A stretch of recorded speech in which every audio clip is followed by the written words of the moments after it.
خوش آمدید 22 نومبر 1963 کو امریکی ریاست ٹیکساس میں اس وقت کے صدر کو قتل کر دیا گیا۔ یہ قتل بھی تاریخ کے ان واقعات میں شامل ہے جس کے مقاصد اور ملزمان کو تلاش کرنے کے لیے کئی مرتبہ تحقیقات کی گئیں، لیکن آج بھی یہ قتل کا معمہ حل طلب ہے۔ یہ کہانی ہے سابق امریکی صدر جان ایف کینیڈی کی۔ مزید آگے بڑھنے سے پہلے ہماری ویڈیو کو لائک کریں، چینل کو سبسکرائب کریں اور ایسی ہی مزید ویڈیوز دیکھنے کے لیے بیل آئیکن کو پریس کر دیں۔ یہ اس کہانی کا دوسرا حصہ ہے۔ اگر آپ نے اس کہانی کا پہلا حصہ نہیں دیکھا تو پاپ اپ بینر پر کلک کر پہلے وہ حصہ دیکھ لیں۔ جان ایف کینیڈی کی لاش کی بیٹسٹا نیول ہاسپٹل میری لینڈ میں اٹاپسی کی گئی۔ 23 نومبر کی رات 8 بجے سے 12 بجے تک یہ اٹاپسی کی گئی۔ کینیڈی کی بیوی کی خواہش پر یہ اٹاپسی نیول ہاسپٹل میری لینڈ میں کی گئی کیونکہ ان کے مطابق کینیڈی ورلڈ وار 2 میں یو ایس نیوی کا حصہ تھے۔ اتوار 24 نومبر کو کینیڈی کی لاش کو تابوت میں رکھ کر یو ایس کیپٹل آفس میں گھوڑا گاڑی کے ذریعے پہنچایا گیا۔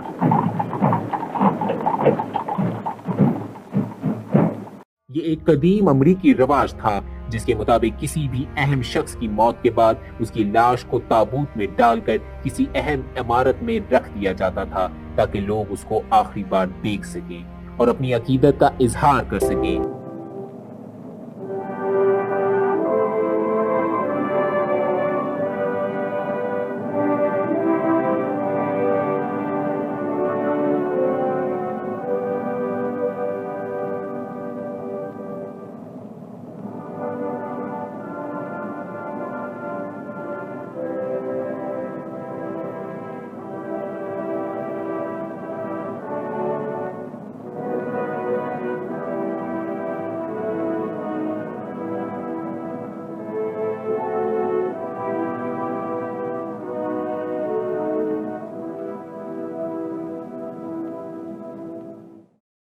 پھر 25 نومبر کو جان ایف کینیڈی کو ارلنگٹن نیشنل سیمیٹری میں دفن کر دیا گیا۔ اس فینرل میں 90 ممالک کے نمائندگان نے شرکت کی۔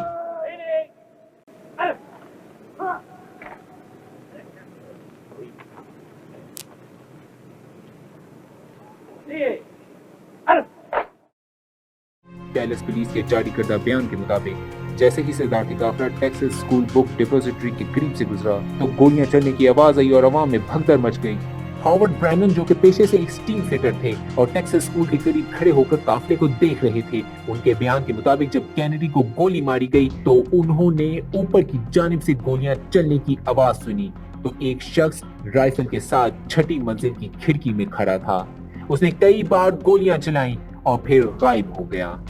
برینن نے جس عمارت کی نشاندہی کی، پولیس نے اس عمارت کے لوگوں سے تفتیش کی تو بہت سے لوگ جو کہ اس عمارت کے رہائشی تھے اور اپنے گھروں کی کھڑکیوں میں اس قافلے کو دیکھ رہے تھے، ان کے مطابق گولیاں چلنے کی آواز ان کے اوپر کی جانب سے آئی اور کچھ لوگوں نے تو گولی چلنے کے بعد گن لوڈ کرنے اور خول زمین پر گرنے کی آواز بھی سنی، لیکن عمارت کے لوگوں نے اس شخص کو نہیں دیکھا تھا۔ پولیس نے اس عمارت کو گھیر لیا اور ہر شخص کی تلاشی شروع کر دی۔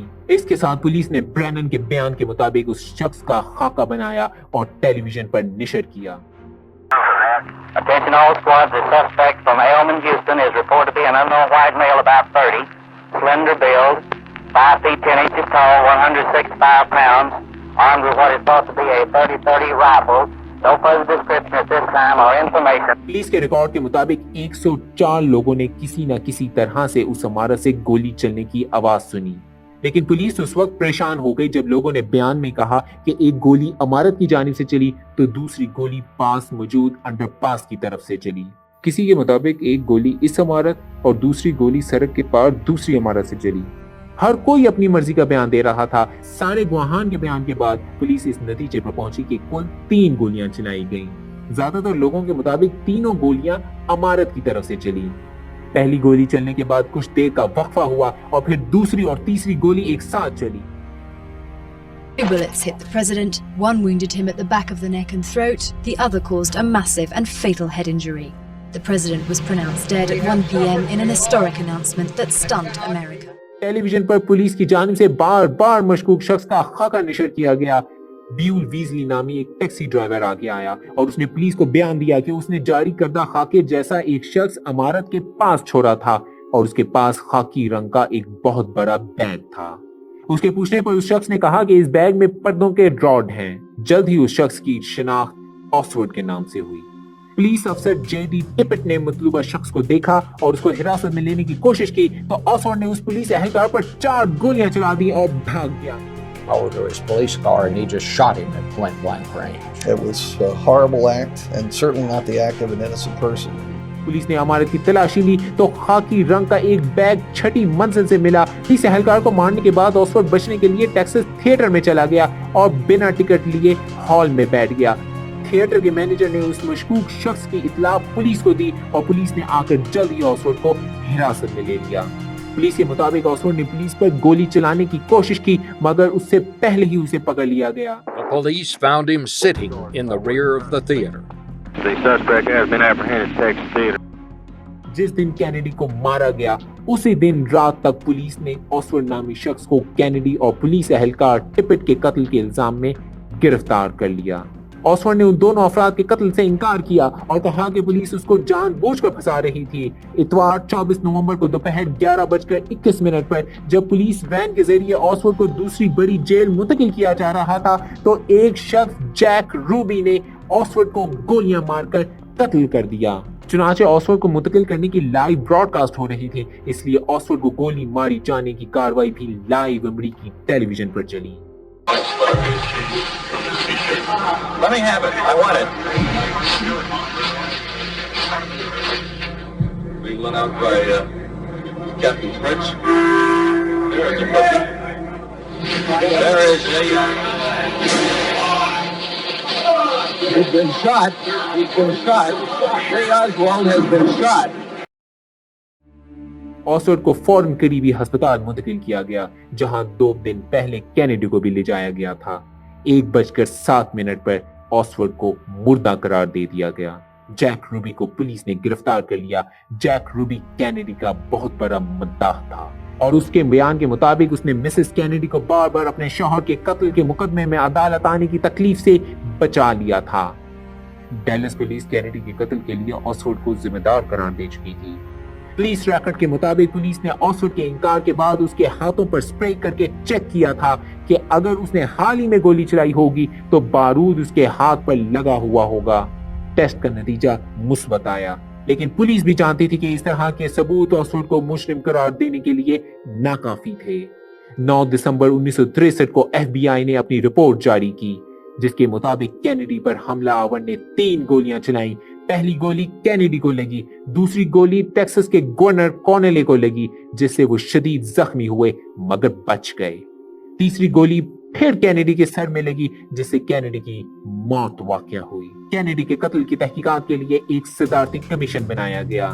اس کمیشن کی سربراہی یونائیٹڈ اسٹیٹس کے چیف جسٹس ارل وارن نے بھی کی، جس کی وجہ سے اس کمیشن کو وارن کمیشن بھی کہا جاتا ہے۔ یہ کمیشن 29 نومبر 1963 کو صدر جانسن نے بنایا۔